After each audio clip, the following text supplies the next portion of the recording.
दिवसाची सुरुवात आहे शुभबरोबर.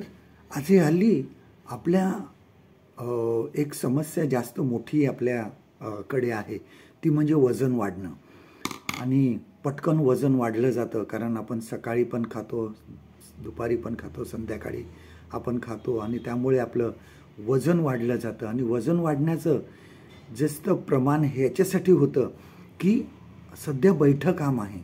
लोक बसून असतात 12-12 तास, 8-8 तास एका जागेवर बसून आपलं काम करतात. आणि त्यामुळे मग हळूहळू काय करतात, वजन वाढलं की डॉक्टर आपल्याला सांगतात की रोज चालत जा, रोज थोडासा तुम्ही व्यायाम करत जा. आणि त्याच्यामुळे जी कॅलरी असते आपली ती बर्न होते असं म्हणतात. आणि त्यामुळे आपल्याला ते चालणं आवश्यक असतं. आजकाल खाणं जे आहे ते पण त्याच्यामधून पण जे असे विशिष्ट खाण्याचे पदार्थ आहेत त्याच्यामधून चरबी वाढली जाते. लक्षात घ्या की हे जे वजन आहे हे खूप लवकर वाढतं, परंतु कमी करण्यासाठी त्याला खूप प्रयत्न करावा लागतात.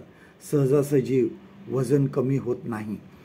आजच्या युगामध्ये सुद्धा जर आपण बघितलं तर आजकाल जे व्हॉट्सअप आहेत किंवा फेसबुक आहे ह्याच्यामधून जे आपण वाचतो किंवा पाहतो ते कोणीतरी असं म्हटलं आहे की ते आपल्या मेंदूमध्ये दीर्घकाळ राहतं, ते लवकर जात नाही, ते लवकर कमी होत नाही आणि त्याचा प्रभाव आपल्या जीवनावर पडत असतो.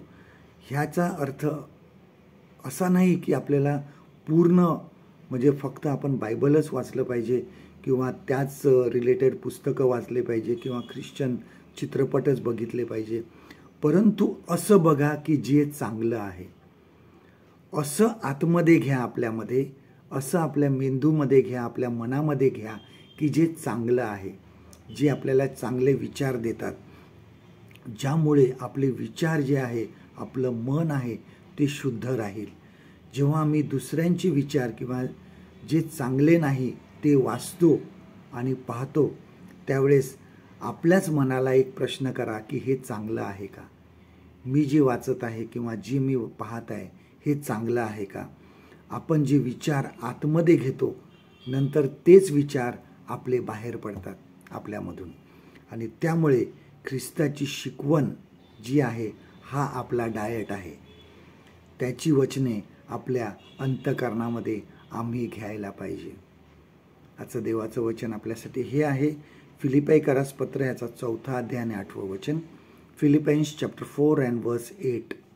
बंधूंनो, शेवटी इतके सांगतो की जे काही सत्य, जे काही आदरणीय, जे काही न्याय्य, जे काही शुद्ध, जे काही प्रशंसनीय, जे काही श्रवणीय, जो काही सद्गुण, जी काही स्तुती, त्याचे मनन करा. परमेश्वर करो आजचा दिवस तुमचा आशीर्वादित करो.